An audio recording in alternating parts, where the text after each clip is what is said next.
Hello friends, welcome to my channel perfect study. तो आज की वीडियो में हम लोग देखने वाले हैं SSC central police organisation new requirement 2025, जिसको हम लोग कह सकते हैं एसएससी सीपीओ न्यू वैकेंसी 2025। तो ये वैकेंसी जो है आपका 16 जून को आने वाला था, लेकिन कुछ दिक्कत के कारण ये वैकेंसी जो है डेट टाल दिया गया था। और ये वैकेंसी कब आने वाला है ये आपको मैं बताऊंगा इसी वीडियो में। तो ये वैकेंसी जो है कौन कौन से पोस्ट के लिए रहेगा, सबसे पहले ये बता देते हैं आपको। तो ये आपका दिल्ली पुलिस एसआई के लिए, बीएसएफ, सीआईएसएफ, सीआरपीएफ, आईटीबीपी और एसएसबी, इन सभी के लिए आएगा। अभी आया नहीं है, लेकिन कब आएगा इसी वीडियो में बताऊंगा आपको। ठीक है, तो वीडियो को मैं लास्ट तक जरूर रुकिएगा।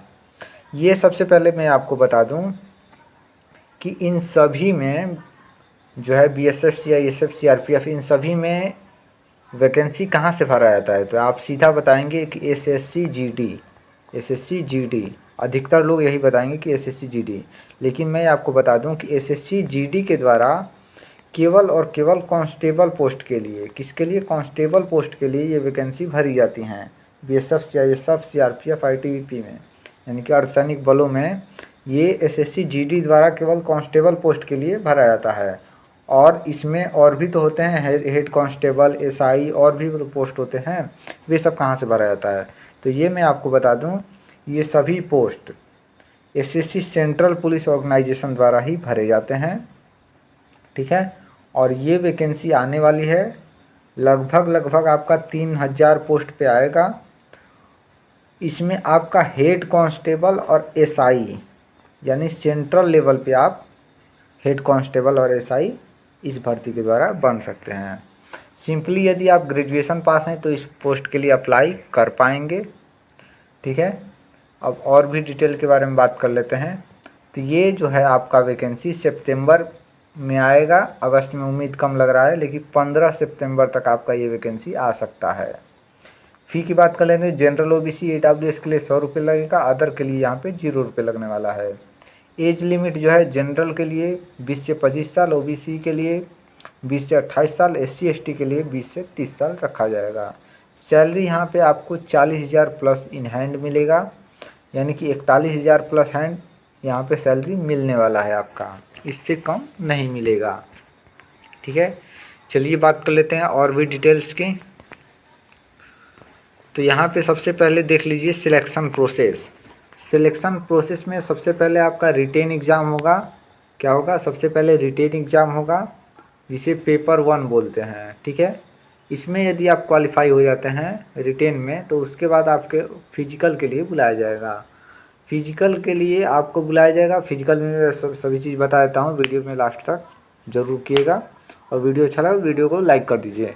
यहाँ पे फिजिकल का मैं पूरा डिटेल आपको बताऊँगा।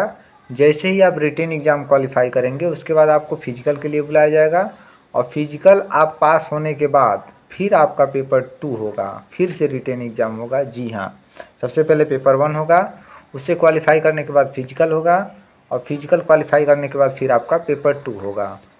तो कंपटीशन, मेन कंपटीशन जो है आपका कहाँ पे है, सबसे पहले पेपर 1 में है। सबसे पहला कंपटीशन आपका पेपर 1 में है।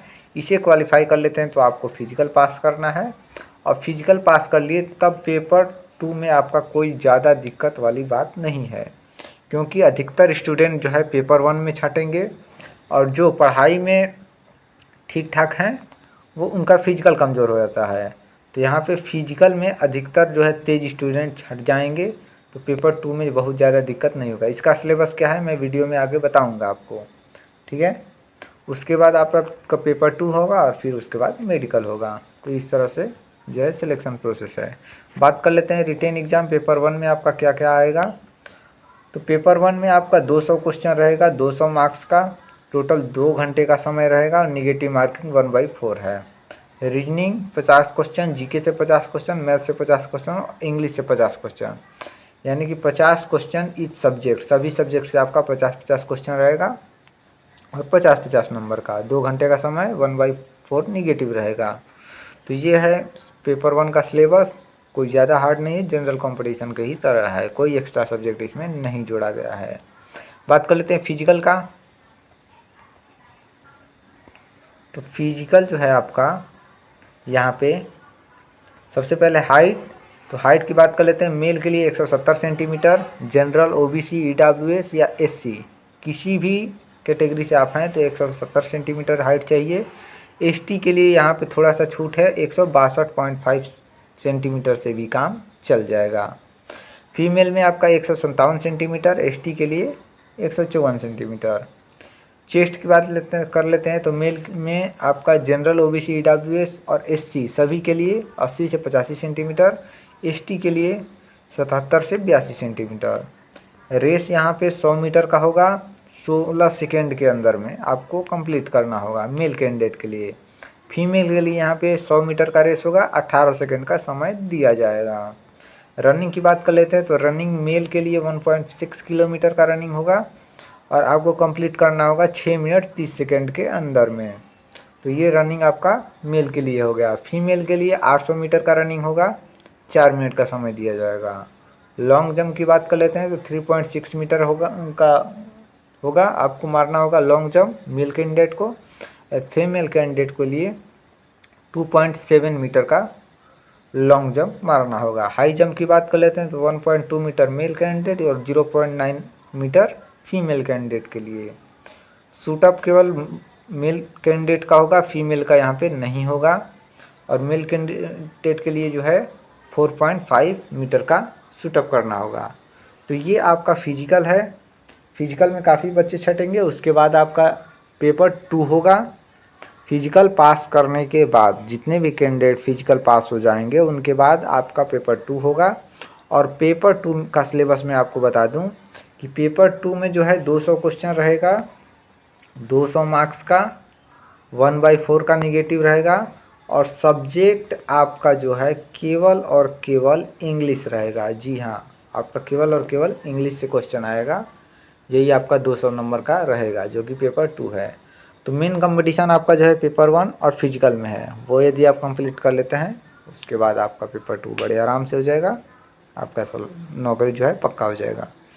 तो ये था सिलेबस और अभी ये वैकेंसी आया नहीं है। जैसे ही वैकेंसी आएगा हम आपको अपडेट देते रहेंगे, इसलिए चैनल को सब्सक्राइब जरूर कर लीजिएगा और वीडियो को अपने दोस्तों के साथ शेयर भी कर दीजिएगा।